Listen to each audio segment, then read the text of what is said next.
Huh? What are you doing in my swamp?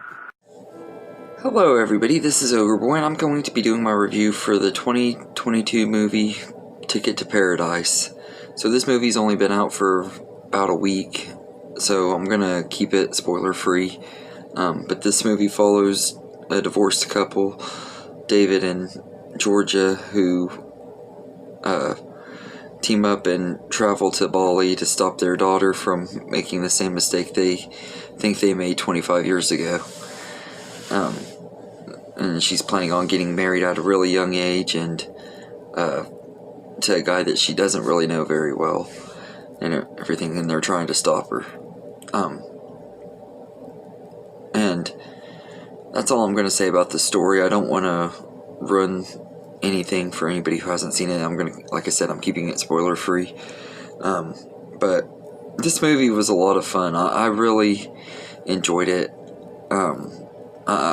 I saw the trailer for it and I thought it looked like it'd be a pretty fun movie and everything. And I gotta say, it was actually everything I expected it to be, and I didn't feel disappointed at all. It felt like a early 2000s rom-com with George Clooney and Julia Roberts, and I loved it. It didn't really have, even though it's set in modern times, it doesn't really have that modern feel to it and everything. It feels like it was something that could have came out 20 years ago and everything, but it's a lot of fun. It relies heavily on the chemistry between George Clooney and Julia Roberts, so they've always worked really good together. I love their work together in the Ocean's movies, and I haven't seen Money Monster yet, I think is the name of the other one they did, but I love their work together on that. Their chemistry in the first two Ocean's movies were one of the highlights of those movies for me, so getting to see them working together again is a lot of fun and everything, and it has a lot of really funny moments and stuff. They get into some quirky situations. One of my favorites being the scene that's in the trailer with the dolphins and stuff. It's just really a funny scene and everything, but a lot of the funny moments were actually shown in the trailer, and they kept a lot of the heartfelt moments and stuff and everything. They hinted at it in the trailer, but they kept a lot of it out of the trailer too, so I thought that was kind of cool. I will say that the movie is pretty predictable though. It is kind of cliched, and you kind of know where things are going to go and everything. It doesn't fully take this exact turn I expected it to at the end of it, but it still pretty much ended somewhat how I figured it probably would, and everything. But at the same time, the predictability didn't really bother me, because like I said, it just felt like a throwback to the rom-coms of the early 2000s, which you know how they're gonna go and everything. They have their formula and stuff, but it stuck to it, and it did pretty good. They did a pretty good job with it, and I really had a lot of fun with this movie.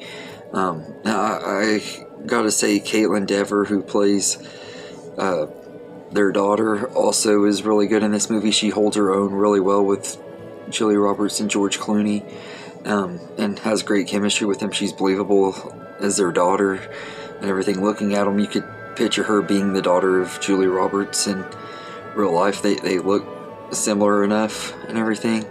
And I've always liked Caitlin Dever in all the movies that I've seen her in. I haven't seen most of her movies, and she's a pretty good actress, and I think she has a promising career ahead of her. She's kind of made a name for herself in indie movies and stuff, and is working her way up to the mainstream movies, and I think she has a lot of potential to become a pretty good actress at everything. She's really good in this movie.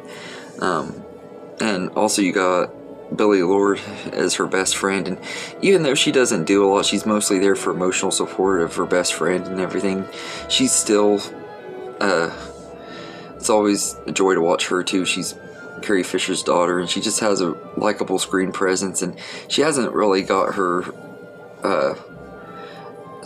time in the spotlight yet. She hasn't made it real big yet, but every time I see her in a movie, I think she's really good, and I thought she was good in this movie quite a bit, and I wish she could have had more to do in it, but she was good too, and worked well with all of the actors as well. And yeah, but all in all, I think that Ticket to Paradise was actually a really fun movie. It's not the best movie of the year by any means, but it's a good time, and it felt like a refreshing, fun throwback to movies from when I was a teenager and a kid and stuff that I used to watch and everything. And someone who has been a big fan of Julia Roberts for years. I haven't seen her in anything in a long time. I know she's done indie movies and TV stuff that I just haven't had a chance to catch up on, but it was nice getting to see her in a big mainstream rom-com again. And you hadn't seen her in one in a very long time and everything, and she was like the queen of rom-coms in the 90s, so it was awesome getting to see her back and everything. And she was my main draw to the movie. I like George Clooney, but I've never been like a huge fan of him. There are movies of his that I like the Ocean's movies and Burn After Reading, and Oh Brother Where Art Thou. So there are movies of his that I really like, but I just wouldn't say I'm a huge fan of George Clooney. But this one, he was really good in, and the chemistry between them really helps make the movie and sells it. And there's like tons of times in the movie where like you can tell they're trying not to laugh and everything, and you can tell they're having a good time filming the movie. And that's what I go to movies for, when you can tell the actors are having fun and the chemistry is great between them and everything. It makes it work, and that's what going to the movies is all about, is watching fun stories with people you like and everything. And it's a fun movie. Throwback. It was a good double feature as a throwback to the early 2000s Dave with Black Adam. I felt like both of those movies felt like throwbacks to then and everything, and it just was a lot of fun. So I'd say I'd give Ticket to Paradise an 8 out of 10. It's a really enjoyable rom-com, best one we've had in a long time. Personally, to me, I felt like it was a really enjoyable movie and everything. So let me know in the comments what you think of Ticket to Paradise, and I hope you enjoyed this video, and have a good day, everybody.